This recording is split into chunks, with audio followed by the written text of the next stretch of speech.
Gujdim Allah from Kosovo. How well known is Jamaat Ahmadiyya in the world? How well known is the Jamaat? Jamaat Ahmadiyya is progressively being known throughout the world in so many countries of the world.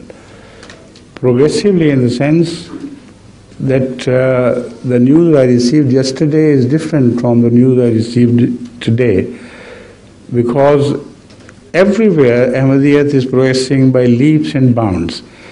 It's impossible to keep the count.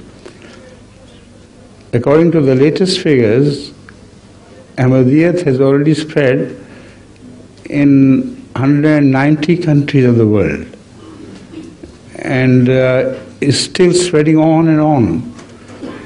So with the grace of Allah, this year at our Jalsa, you will come to know the facts that how fast Ahmadiyya is spreading in the world.